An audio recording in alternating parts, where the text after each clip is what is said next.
Meat prices have changed the way a lot of families shop, but many people still buy protein the same way they did a few years ago. They walk into the store, head straight for the meat case, look at the price, wince a little, and buy it anyway because it feels like the normal thing to do. That habit is costing households far more than they realize. The real problem is not protein. It is protein psychology. Somewhere along the way, many shoppers were taught to think a proper meal needs expensive meat at the center, even when the budget clearly disagrees. And that belief gets expensive fast. When chicken, beef, or pork becomes the default, one dinner can quietly cost 2 or 3 times more than it needs to. The good news is that this is one of the easiest grocery problems to fix. There are affordable protein foods that last for months, sit quietly in the pantry or fridge, and save serious money over time. Most are simple. Most require no special recipe skills. And several are healthier, more filling, or less wasteful than the expensive options they replace. Once you start seeing the pattern, the meat aisle stops looking like the only answer and starts looking like one option among many. And some of the smartest options are the ones shoppers overlook because they seem too plain to matter. Lentils are a good place to start because they are one of the cheapest protein foods in any store, and they keep for months without asking much from you. A 1-pound bag often costs around $1.50 to $2.50, and once cooked, that small bag expands into several meals. Compare that with a package of meat that may cost $6, $8, or more, and disappear in a single dinner. What makes lentils especially useful is that they do not require the same planning as many other dry foods. They cook relatively quickly, often in around 20 to 30 minutes, and do not always need overnight soaking. That matters in real life, because people rarely overspend on price alone. They overspend because convenience wins. Stores do not push lentils the way they push premium proteins because there is less money in simple staples. A plain bag of lentils has no flashy packaging, no marinade, no branding story, and very little room for markup. But from a household budget perspective, that is exactly the appeal. A bowl of lentil soup, lentils folded into rice, or lentils mixed into pasta sauce can cut the cost of a meal dramatically while keeping it filling. They also bring fiber, which helps meals stretch longer in the body, not just on the plate. If you are trying to lower grocery costs without feeling like you are eating less, this is one of the strongest places to begin. And if lentils feel a little too modest to matter, dry beans make the same point even more forcefully. Dry beans are where grocery savings stop being theoretical and start becoming obvious. A bag of black beans, pinto beans, kidney beans, or navy beans can often cost just a few dollars and produce multiple large batches once cooked. On a cost-per-serving basis, they are hard to beat. You can feed several people for the price of what one package of meat now costs. This is why buying in bulk works so well here. Larger bags usually bring the price down even further. And because dry beans store so well, you are not racing against spoilage. That changes the math. With meat, a family often pays a premium and then feels pressure to cook it quickly before it goes bad. With dry beans, the pantry becomes a reserve instead of a countdown clock. There is a reason these foods have stayed in household cooking for generations. They are cheap, stable, and adaptable. Chili, bean soups, burrito filling, rice bowls, and simple stews all become far less expensive when beans do part of the work.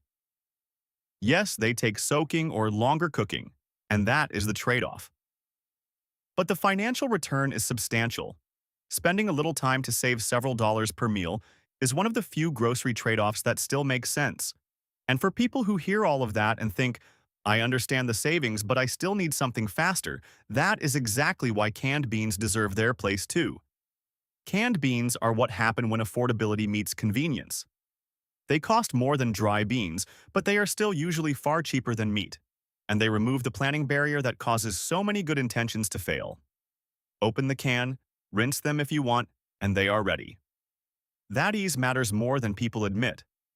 A food is only a budget solution if it actually gets used. A 99-cent can, or even a $1.50 can that turns into lunch in 5 minutes, is often a better financial choice than a cheaper ingredient that sits untouched until takeout takes over. Canned beans also work well for quick substitutions. Add them to tacos instead of doubling the ground beef. Stir them into soup to make it more filling. Toss them into pasta, salads, or grain bowls. One can quietly reduce the amount of expensive protein a recipe needs without anyone feeling deprived. This is also where stores benefit from shopper impatience. Pre-cooked convenience always carries a markup. But compared with most convenience foods, canned beans are still a bargain. The markup is there, but it is a small markup on an inexpensive food, not a large markup on an already expensive one. If your goal is to spend less without turning dinner into a project, canned beans are one of the most practical compromises in the store. But there is another protein that families buy almost absent-mindedly, and it lasts even longer. Peanut butter does not always get treated like a serious protein food because people associate it with sandwiches and snacks, not budget strategy. But financially, it is one of the most efficient items in the grocery store. A jar can provide many servings, keeps well for a long time, and costs far less than almost any meat-based equivalent. It also solves a very specific household problem, the expensive need for quick calories. When people are busy, tired, or feeding kids who suddenly get hungry at the least convenient moment, cheap protein that requires no cooking becomes extremely valuable. Peanut butter on toast, with apples, in oatmeal, or blended into a sauce can save both money and time. The business logic here is interesting. Grocery stores know convenience and familiarity are powerful.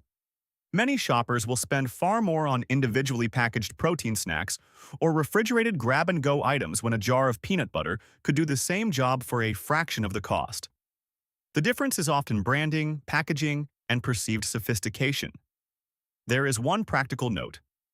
Peanut butter is calorie-dense, so it works best when used intentionally. But that density is also why it is so useful.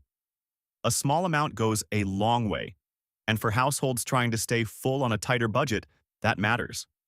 And if you want something even more direct, more savory, and almost embarrassingly convenient, the next shelf-stable option is hard to ignore. Canned tuna has survived every grocery era for a reason. It is ready to eat, packed with protein, stores for months, and usually costs far less per serving than fresh fish or most meat. A can may run around $1 to $2.50 depending on brand and type, which makes it one of the easiest ways to keep animal protein in the house without paying fresh meat prices. This is useful because tuna removes several hidden costs at once. There is no trimming, no cooking loss, very little waste, and almost no time investment. You are not paying for bones, skin, excess water loss, or a package that shrinks dramatically once cooked. What you buy is very close to what you eat. Tuna also works across more situations than people expect. Sandwiches, pasta, salads, rice bowls, casseroles, even simple crackers and tuna for a fast lunch. It is not glamorous, and that may be part of its value. Foods that are not trendy often stay affordable longer. This is where smart shoppers gain an edge. They stop paying for food theater and start paying for utility. And utility is often what lowers the grocery bill. Still, some people want a fish option that feels a little less basic, and that leads to one of the most overlooked middle ground purchases in the store. Canned salmon is usually more expensive than tuna, but it is still often much cheaper than buying fresh salmon fillets. That makes it an important category because it offers a more premium-feeling protein without crossing into premium spending. In many stores, one can cost a fraction of what a fresh salmon dinner would cost per person. It also has a practical advantage beyond price. You get a shelf-stable fish option that can be used in patties, salads, spreads, bowls, and simple pasta dishes without worrying about fresh fish spoiling in the fridge 2 days later because plans changed. This is one of the quiet ways families waste money. They buy aspirational groceries. Fresh salmon looks like a healthy, disciplined purchase in the store, but if life gets busy and it goes unused, it becomes one of the most expensive forms of food guilt in the house. Canned salmon avoids that trap. For some households, it is also an easier way to add fish more consistently without turning every seafood meal into a budget event. And nutritionally, it can be a strong option with useful fats as well. By this point, you are probably noticing a pattern. The cheaper protein is not always the food people dislike. Often, It is the food people simply forgot how to rely on. How many of these have you bought recently? Not because they were trendy, but because they were practical. That is usually the dividing line between a grocery budget that feels under control and one that keeps drifting upward. The smartest shoppers are not always buying the fanciest protein. They are buying the protein that survives real life. And few foods survive real life better than eggs. Eggs remain one of the strongest basic protein buys available, even after periods of price volatility. Yes, egg prices can jump, and every shopper remembers at least one moment of standing in front of the cooler wondering what happened. But even then, eggs often remain competitive on a per-serving basis. They are useful because they solve breakfast, lunch, dinner, and emergency meals. Scrambled eggs, omelets, boiled eggs, fried rice, sandwiches, quick wraps. A dozen eggs can become many different meals with almost no waste. That versatility protects the budget in a way a single-purpose ingredient cannot. There is also a hidden financial advantage here. Eggs pair well with cheaper ingredients. Potatoes, toast, rice, vegetables, beans, even leftover grains become more filling when eggs are added. That makes them not just a protein source, but a meal extender. Stores know eggs are a reference price for shoppers, which is why jumps in egg pricing feel so emotional. But even when expensive by historical standards, they often still cost less than building every meal around meat. If you keep eggs in the house, you usually keep yourself out of more expensive last-minute decisions. And that protective effect matters more than people think. Now, the next item is less glamorous than eggs, and possibly less loved, but financially it does something very few foods can do. Powdered milk is one of those products many people stop noticing after childhood, emergency storage discussions, or old-fashioned kitchens. But as a budget tool, it is remarkably practical. It lasts far longer than fresh milk, takes almost no space relative to what it produces, and can prevent a very common kind of grocery waste, throwing away dairy you meant to use. This is not just about drinking milk by the glass. Powdered milk works in baking, oatmeal, sauces, mashed potatoes, soups, pancake batter, and any recipe where milk is an ingredient rather than the star. In those situations, it often works perfectly well at a lower cost and with a much longer shelf life. The savings come from more than sticker price. Fresh milk can become expensive if part of it expires before it is used. Powdered milk shifts that timeline dramatically. You use what you need, when you need it, and the rest waits. For households trying to build a resilient pantry, that matters. It reduces emergency store trips, supports scratch cooking, and acts as backup when the fridge is running low. There is also a practical nutritional benefit when it helps families keep protein-rich dairy ingredients available without waste. And if powdered milk feels too utilitarian, block cheese proves that some budget choices can still feel generous. Block cheese is usually a smarter buy than pre-shredded cheese, sliced snack portions, or heavily packaged cheese products. The reason is simple. Processing and convenience add cost. When cheese is shredded, portioned, or individually wrapped, you are paying for extra labor, packaging, and shelf life management. A block of cheese often gives you more for your money and lasts surprisingly well in the fridge if stored properly. It is also concentrated. A small amount can add flavor, richness, and protein to eggs, beans, sandwiches, soups, baked dishes, and simple pasta meals. That means you do not need much to make a meal feel complete. This is where grocery spending gets sneaky. People often buy cheese in forms designed for convenience or snacking, and the unit price climbs quickly. The food itself is not necessarily the problem. The format is. Choosing block cheese is a good example of smarter spending without feeling deprived.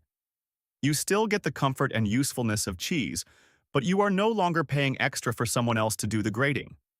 And once you start looking at protein this way, even the yogurt section becomes easier to read. Greek yogurt can either be a smart protein purchase or an overpriced health halo item, depending on how it is bought. The difference usually comes down to format and timing. Large tubs on promotion are often a strong value. Small single-serve cups, especially with sweet add-ins and heavy branding, can be surprisingly expensive for what they provide. This is a perfect example of how modern grocery pricing works. The more a product is marketed as wellness, convenience, or lifestyle, the easier it becomes to charge a premium. But the plain version in a larger container often gives you the same core benefit at a much lower cost per serving. Greek yogurt works because it is flexible. Breakfast, snacks, sauces, dips, parfaits, even simple baking. It delivers protein with little preparation, and plain versions usually avoid the sugar load that turns some yogurts into desserts wearing gym clothes. For families trying to cut meat spending, foods like this are useful because they fill the gaps between meals. They reduce the urge to rely on expensive packaged snacks or extra meat-heavy meals just to stay full. And if yogurt is the polished version of affordable protein, the next pantry staple is the quieter cousin that deserves more credit. Chickpeas are often treated as a specialty item when they are really just one of the most practical, low-cost proteins in the store. They work hot or cold, soft or crisp, blended or whole. That flexibility makes them unusually valuable for households that get bored easily with budget food. A bag of dry chickpeas is very economical, and canned chickpeas still tend to be affordable enough to keep on hand for convenience. They can become hummus, bulk out salads, fill wraps, join curries and soups, or simply be roasted for a snack. One ingredient can cover several different meal styles, which helps prevent the budget problem nobody talks about enough: boredom spending. When people get tired of the same cheap meals, they often swing back toward expensive grocery choices just for variety. Chickpeas help interrupt that cycle. They feel different enough from standard beans to keep meals interesting without changing the budget much. They also tend to be filling, which is part of what makes them financially useful. A protein source that leaves people searching the kitchen again an hour later is not really cheap. A protein source that helps meals hold is a better investment. And for pure cold weather value, there is one final pantry staple that does not get the attention it deserves. Split peas are one of the least flashy foods in the store, which may be why they remain such a bargain. They are inexpensive, shelf-stable, and ideal for hearty soups that can feed multiple people for very little money. In a time when many single meal components are becoming expensive, that kind of efficiency matters. One bag can produce a large pot of soup with enough depth and body to feel like a real meal, not a budget compromise. Add onion, carrot, celery, basic seasoning, and maybe a little leftover meat if you have it, and the cost per serving stays impressively low. Even without meat, split pea soup can still be satisfying enough to carry dinner. This is another category where the financial value goes beyond protein alone. Foods like split peas invite cheaper cooking patterns. Batch cooking, leftovers, freezer meals, and low-waste meal planning all become easier when one inexpensive ingredient can anchor several servings. And that may be the bigger lesson in all of this. The most budget-friendly proteins are not just cheaper ingredients, they support cheaper habits. That is the pattern most shoppers miss. Overspending on groceries rarely comes from one dramatic decision. It comes from automatic decisions repeated every week. Reaching for expensive meat because it feels normal. Paying extra for convenience because the day feels busy. Buying the premium version because the basic version seems too plain to count. But plain foods are often where real financial control lives. Lentils, dry beans, canned beans, peanut butter, canned tuna, canned salmon, eggs, powdered milk, block cheese, Greek yogurt, chickpeas, and split peas are not exciting because they were designed to impress. They are valuable because they were designed, or at least preserved by habit, to be useful. And usefulness is what gets families through expensive seasons. You do not need to stop buying meat entirely. That is usually not the point. The point is to stop treating expensive meat as the automatic answer every time you need protein. Once that habit breaks, the grocery store starts to look very different. The pantry becomes more strategic, the fridge becomes less wasteful, and meals become cheaper without becoming complicated. Over time, that shift can mean hundreds of dollars kept in the household instead of quietly handed over at the checkout lane for the sake of routine. If this helped you think differently about your grocery spending, consider subscribing. And the next time you walk past the meat case, do it with a little more skepticism and a little more confidence. That is often where smarter shopping begins.